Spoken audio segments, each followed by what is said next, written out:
आपका ईमान, प्लीज सच सच बताइएगा, क्या ये असली तस्वीर है या नकली? अब आपसे बेहतर कौन जानता है। मौके और मुनासिबत की लिहाज से होती है, जैसे कि बसंत के मौके पे मैं पीले कपड़े पहनता हूँ। ख़वातीन और हज़रात, आज भगत सिंह आपको उस दौर और इस दौर का तकाबली जायजा बताएगा। Welcome back. और अमेरिका ने कहा है कि गैस पाइपलाइन मंसूबा पाकिस्तान के मफाद में नहीं, पाकिस्तान को ऐसी चीज़ों से फ़ायदा उठाना चाहिए जैसे कि रेमंड डेविस, उसके अलावा ड्रोन हमले और ये चौकियों वगैरह पे हमले, ये बाकी चीज़ें छोड़ दे। वो वज़ीर दाखिला रहमान मलिक का कहना है कि माएँ अपने दहशतगर्द बच्चों को अपना दूध ना बख्शें। ऐसा ना कहें मलिक साहब, कहीं ऐसा ना हो कि उस लाइन में आप भी ना खड़े हो। बोल दिया। और अब थोड़ी बात करते हैं सदर पाकिस्तान की, जहां आसिफ अली जरदारी ने कहा है कि हालात से खौफजदा नहीं हूं, भुट्टो का रूहानी बेटा हूं। तो सर खतरा किसको है, रूहानियत को या जमहूरियत को? इमरान खान साहब का कहना है कि चोर चोर का एहतसाब नहीं कर सकता। ओ खान साहब, फिर तो हमें बंदे इंपोर्ट कराने पड़ जाएंगे एहतसाब के लिए। और नाज़रीन, अब बात करते हैं वीना मलिक के रीसेंट स्कैंडल पर, जो कि भारत के एक मैगजीन में उनकी कुछ तस्वीरें शाया हुई। बहरहाल इस पर बात करने के लिए इस वक्त हमें ज्वाइन किया है शेख रशीद साहब ने। अस्सलाम वालेकुम शेख साहब, क्या कहेंगे वीना की इस हरकत पर? देखिए जी, ये मल्क की बदनामी हमारे और आपके लिए है। ये जो पूरी ब्रिगेड है, इसके लिए बदनामी जैसा लफ्ज ही नहीं है, बल्कि ये लोग जब इकट्ठे होते हैं तो ज्यादा मातबर वो होता है जिसके जितने कम कपड़े होते हैं। शेख साहब ठीक है, आपका अपना मौक़िफ़ है, बहरहाल जो भी है वो पाकिस्तान को रिप्रेजेंट कर रही थी और पाकिस्तान की बदनामी तो हुई है इस पे। वीना को समझाया था मैंने कि वीना देखो, हिंदुस्तान जाकर कुछ ऐसा ना करना कि कल को मुझे मीडिया पर सफाई देनी पड़े। अच्छा शेख साहब, आप और आपका ईमान, प्लीज सच सच बताइएगा, क्या ये असली तस्वीर है या नकली? तब आपसे बेहतर कौन जानता है। देखिए जी, ये तो आप मोहम्मद आसफ से पूछें, मुझे इस बात का क्या पता है। बहुत बहुत शुक्रिया शेख साहब आपका। मेरे ख्याल में आपसे बेहतर इस केस के बारे में कोई बात नहीं कर सकता।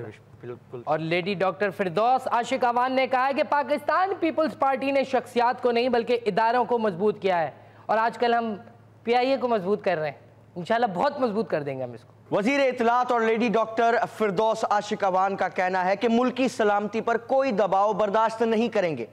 अगर खुदा ना ख्वास्ता कोई बुरा वक्त आ गया तो 15-20 ड्रोन तो मैं करके निकल लूंगी। और अब वक्त हुआ है बनाना फैशन डेस्क जाने का, और चल के देखते हैं वहां पे कि इस दफा किसकी ग्रूमिंग की जा रही है। आज मैं उदास हूँ, आज मेरे वो नहीं आए ना, मेरे फैशन गेस्ट। मजाक कर रहा हूँ। आज मेरे साथ मौजूद है बाबा उर्दू की लुगत की किताब आफ्ताब इकबाल। आफ्ताबी कैसे हो कुकू? मैं जवाब दे रहा हूँ, मुझे मेरी बात को इंटरप्शन नहीं दो। बेहुदा बात, बेहुदा हरकत। बिल्कुल ठीक ठाक हूँ, लेकिन एक इस्लाह करना चाहता हूँ कि ये जिस मैदान कारज़ार में आपने मुझे यक्को तन्हा खड़ा किया हुआ है, ये गलतुल आम है। हालांकि कोई भी फैशन शो या टॉक शो एक ऐसी कुर्सी पे होना चाहिए जहां मैं कम से कम ऐसे करके बैठ सकूं, और अगर ऐसे करके बैठ ना सकूं तो मेरे हाथ में कम से कम एक तख्ती और हाथ में पेन जरूर होना चाहिए। उस कोने में एक खातून बैठी होनी चाहिए। अच्छा, तुम इतने बड़े एंकर हो, मेरे फेवरेट एंकर हो, पंजाबी में जुगते मारते हो तुम बैठ के। बड़ी खुशी होती है जब कोई तारीफ करता है। तुमसे एक सवाल करूंगा। तुम ये बताओ कि तुम मतलब इतने जो चमकीले कलर्स पहनते हो, इतनी अच्छी ड्रेसिंग करते हो, तुम सिलेक्शन कैसे करते हो? मैं जो सिलेक्शन करता हूँ वो मौके और मुनासिबत की लिहाज से होती है, जैसे कि बसंत के मौके पे मैं पीले कपड़े पहनता हूँ। ख़ास तौर पे मेरे जो दोस्त रफ़्का हैं, उनकी बेटियों की, बहनों की, बाजियों की जब शादियां होती हैं तो मेहंदी के दिन मैं पीला कपड़े पहन के जाता हूँ। हालांकि पीले कपड़े ज़्यादातर लड़की वाले पहनते हैं। ख़ास तौर पर अब देखिए, जैसे एड्स डे गुजरा है तो उसके हिसाब से मैं लाल रंग का कुर्ता पहनता हूँ। अच्छा, अब मुझे ये बताओ, तुम्हारा दिमाग बहुत सियाना है, तुम बहुत सियाने कौवे की तरह ऊपर बैठे हुए। शर्मिंदा ना करे।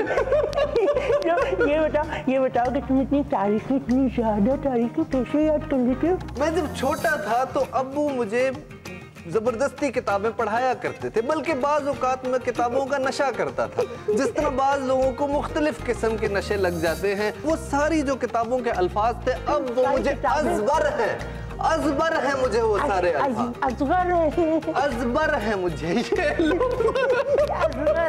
इनको सारी किताबें अज़गर है।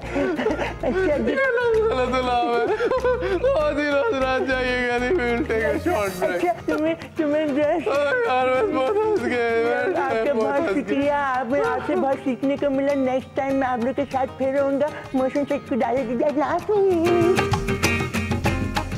और अब चलते हैं बनाना कार्टून के पास और देखते हैं कि वो हमारे लिए क्या बना रहे हैं। Over to you.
और बुलेटिन में वक्त हुआ है फिलहाल एक ब्रेक का। मिलते हैं एक छोटे से ब्रेक के बाद।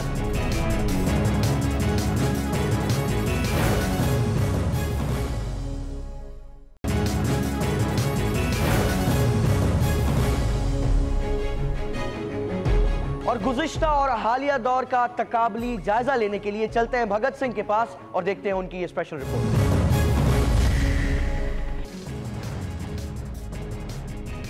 कुड़ियों वालों चीज मंडी दी ले जाओ। ख़वातीनो हज़रात, आज भगत सिंह आपको उस दौर और इस दौर का तकाबली जायजा बताएगा आफ्टर अ लिटिल नैप। ये उस दौर की बात है जब पाकिस्तान एक ज़राई मुल्क होता था। ये उस दौर की बात है जब डाकों की बजाय हॉकी हमारा कौमी खेल होता था। और ये उस दौर की बात है जब प्रिंसेस एनी की बजाय मलका तरन्नुम होती थी। और ये उस दौर की बात है जब जानशेर खान इस बात से लाइल्म था कि नो बॉल कराने के क्या नुकसान हो सकते हैं। और भाईजान, ये उस दौर की बात है जब नजम सेठी अंकल सरगम के नाम से टीवी पे आता था।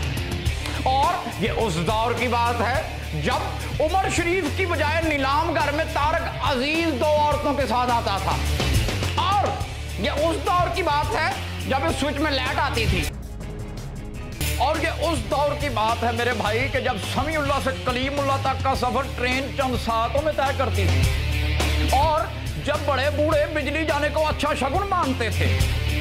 और जब इंसान की बजाय सिर्फ प्रेशर कुकर फटाते थे। और ये उस दौर की बात है जब वारिस बेग और वकार यूनुस की तस्वीर फर्क बताने के लिए छपा करती थी। जब नौजवान की मुट्ठी में की बजाय पान मसाला होता था। और जब अवाम मुल्क की हालात पर इतनी बेफिक्र और मुतमईन होती थी जैसे आजकल हमारे वजीर दाखिला रहमान मलिक साहब हैं। और ये उस दौर की बात है जब खाला फिरदौस आशिक अवान साहिबा नुसरत फतेह अली खान साहब के पीछे कवाली किया करती थी। मैं जाना जोगी दे नाल। और ये उस दौर की बात है जब फिल्म स्टार आसिफ ने एक फिल्म में बच्चों के सदर का किरदार अदा किया। उस रोल के पैसे उसको बहुत कम मिले और उसका बदला वो आज असली सदर बन के ले रहा है। ये सब उसी दौर की बातें हैं मेरे बहनों और भाइयों और बुजुर्गों। कोई मकसद नहीं था इनका, मैंने सोचा आपको बता दूं। भगत सिंह पाकिस्तान।